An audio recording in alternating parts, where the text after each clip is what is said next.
सुप्रभात। मेरा नाम मयंक चतुर्वेदी। मैं Maa Kalyanika public school Pendra road Chhattisgarh से।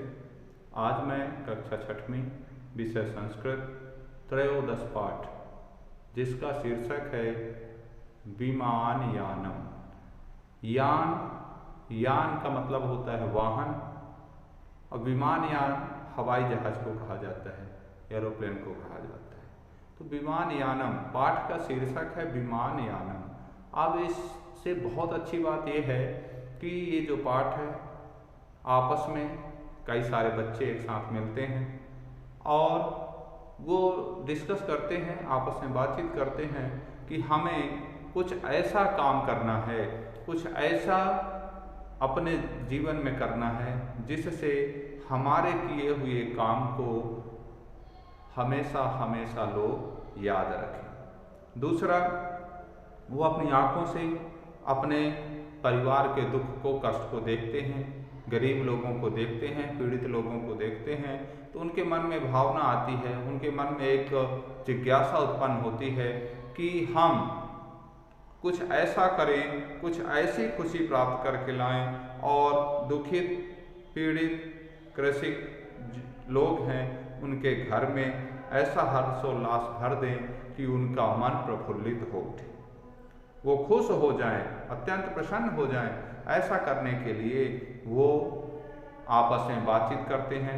तो आइए पाठ में चलते हैं। पाठ में जो बच्चे हैं उनका नाम है राघव, माधव, सीते, ललिते। नाम है, कोई भी नाम हो सकता है। तो ये नाम दिया गया था, चर्चा हो रही थी, तो कहते हैं राघव, माधव, सीते, ललिते विमान यानम रचयाम। वो कहते हैं कि आपस में बातचीत करते हुए कि हे राघव, माधव, सीता और ललिता, आओ हम सब मिलकर एक हवाई जहाज को बनाते हैं। कितनी अच्छी बात है, हवाई जहाज बनाना।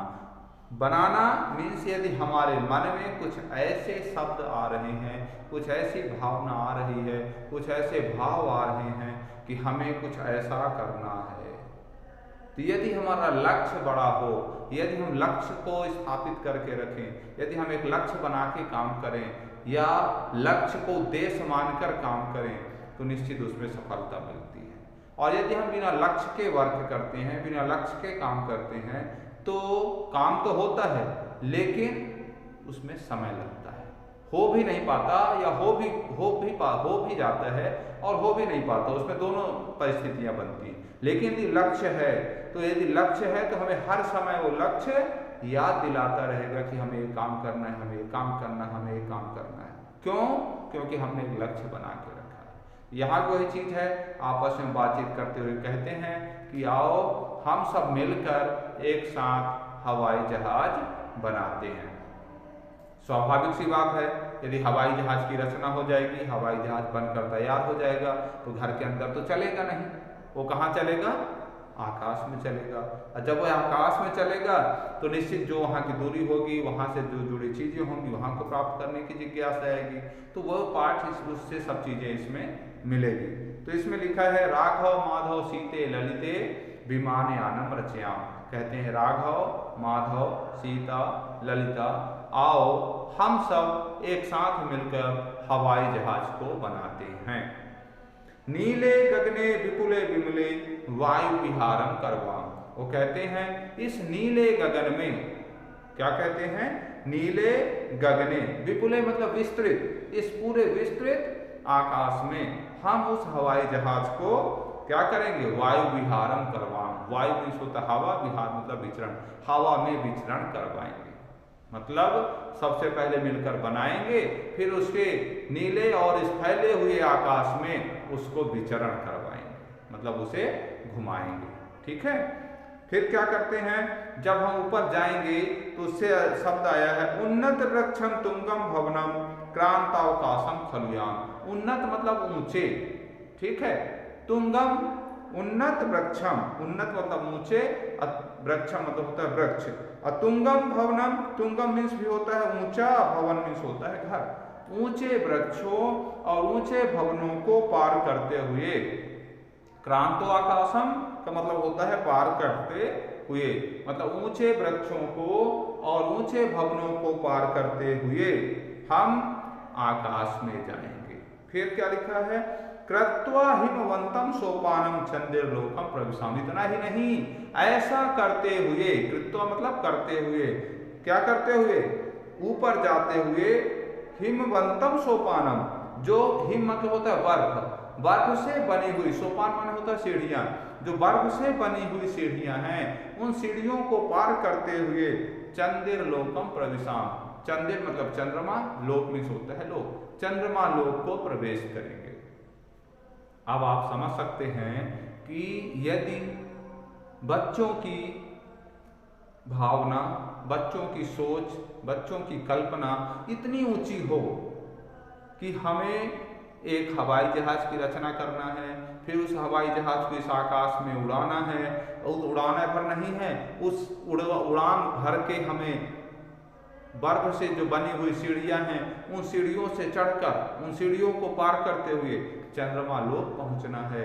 ये बच्चों की कल्पना है, ये बच्चों की सोच है। यदि मन में ऐसी कल्पना आएगी, मन में ऐसे सोच आएंगे, तो निश्चित ही यदि 10 मिलकर के काम करेंगे तो कोई एक ऐसा होगा जो वास्तविक में वहां तक पहुंच जाएगा। ठीक है, अगले पैराग्राफ में लिखा है कि शुक्र चंद्र सूर्यो गुरुरित ग्रहान ही सर्वान गणयाम। इतना ही नहीं, जब हम चंद्रमा लोक पहुंचेंगे तो शुक्र, चंद्र, सूर्य, गुरु आदि ग्रहों की गणना करेंगे। क्या लिखा है, सूर्य ग्रहान ही सर्वान गणयाम, उन सभी ग्रहों की गणना करेंगे। गणना मीन्स काउंटिंग करेंगे, उन्हें गिनेंगे कि ये हमने सुना है कि 8 ग्रह हैं या 9 ग्रह हैं, तो 8 या 9 ग्रह कौन कौन से हैं, उनको हम जाएंगे, देखेंगे और एक एक करके उनकी गिनती करेंगे।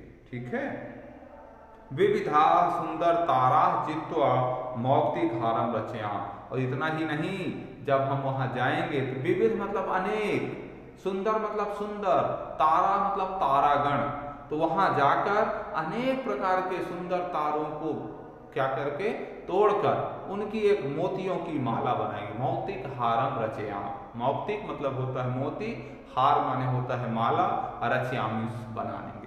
तो वहां जाएंगे और अनेक तारागणों को तोड़कर, मतलब जितने अनेक तारागण हैं उन्हें देखेंगे, उनमें से तारागणों को तोड़कर एक मोतियों की सुंदर माला बनाएंगे। ठीक है, अगले पैराग्राफ में बताया है कि अम्बुद मालाम अंबर भूषाम।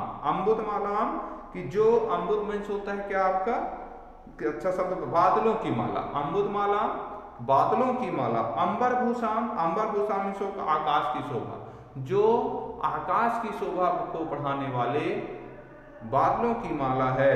आदाय ही प्रतियाम, हम उन सबको लेकर दुखित पीड़ित कृषिक जनानाम, जो दुखी लोग हैं, पीड़ित लोग हैं, किसान लोग हैं, उन लोगों के घर में जाएंगे। गृहेषु हर्षम जनयाम, गृहेश उनके घरों में, हर्षम मीन्स होता प्रसन्नता, और जनयाम मीन्स भर देंगे, उत्पन्न कर देंगे। हम दुखित पीड़ित और किसान लोगों के घरों में जाएंगे और उनके घरों में खुशियां भर देंगे। ठीक है, तो इससे ये शिक्षा मिल रही है कि हमारा जो लक्ष्य है हवाई जहाज बनाना है, हवाई जहाज बना करके हमें उसे इस विस्तृत आकाश में उड़ाना है। इसके बाद हमें मोतियों की बर्फ से बनी हुई सीढ़ियों को पार करते हुए चंद्रमा लोक जाना है। चंद्रमा लोक पहुंचने के बाद हमें वहां से ताराओं की एक माला बनाना है। ताराओं की माला बनाकर हमें उसे लेकर के और कहाँ आना है, वापस आना है, और जो दुखित पीड़ित किसान लोग हैं उनके घरों में खुशियां भर देना है। ठीक है, ये इस पाठ का अर्थ था। इससे जो कठिन शब्द हैं, कुछ ऐसे कठिन शब्द हैं जिनको मैं अभी आपके सामने लिखकर बता रहा हूं। विमान शब्द आया है, विमान, इसमें शब्द आया है विमान। विमान मीन्स होता है हवाई जहाज। अब आप यानम भी जोड़ सकते हैं, क्योंकि विमान माने भी बोल सकते हो, विमान मीन्स हवाई। और कौन सा विमान, तो आप विमान यान में साथ कर सकते हैं, विमान यानम। माने हवाई जहाज। और एक शब्द आया है यानम। यानम अलग से जानेंगे। यानम का मतलब होता है वाहन। और वाहन से तात्पर्य ये होता है कि आपका टू व्हीलर हो, साइकिल हो, रिक्शा हो, कार हो जिसको आप टैक्सी बोलते हैं, बस हो, ट्रेन हो, सब वाहन में आएगा। उस वाहन को संस्कृत में बोलते हैं यानम। ठीक है, तो विमान यानम का मतलब हवाई जहाज हो गया और यानम का मतलब हो गया वाहन। तुंगम का मतलब मैंने पहले बताया था, तुंगम। तुंगम का तात्पर्य होता है ऊंचा या ऊंचे। ठीक है, अब ऊंचा भवन भी हो सकता है, ऊंचा वृक्ष भी हो सकता है। ठीक है, और भी शब्द इसमें लिखा हुआ है कि ग्रहान मीन्स होता है ग्रह। अब आप सूर्य, चंद्र, फिर इसके बाद गुरु, तो कुछ नाम इसमें दे के और छोड़ दिया है। आदि शब्द आ गया, आदि ग्रहों की गणना करना है। ठीक है, मौक्तिक हार, मौक्तिक मतलब होता है मोती और हार मीन्स होता है माला, मोतियों की माला। ठीक है, तो ये पाठ ये शिक्षा देता है कि हमें एक अच्छा सा लक्ष्य बनाना है। यदि अच्छा लक्ष्य होगा तो हमें वह लक्ष्य हमें बार बार याद दिलाएगा उस कार्य को करने के लिए। और जब हम अपने लक्ष्य के अनुसार काम करेंगे तो हमें निश्चित उसमें सफलता मिलेगी। तो उसके लिए हमें एक दृढ़ निश्चय करना होगा कि हम कभी भी कोई भी काम करें तो काम करने से पहले एक योजना बनाएं। योजनाबद्ध किया हुआ काम हमें सही दिशा में ले जाता है। तो मैं आशा करता हूँ कि अब से हम जो भी काम करेंगे योजना पूर्ण करेंगे, योजनाबद्ध काम करेंगे, जिससे हमें उस काम करने में आसानी हो और हम अपने लक्ष्य को प्राप्त कर सकें। धन्यवाद।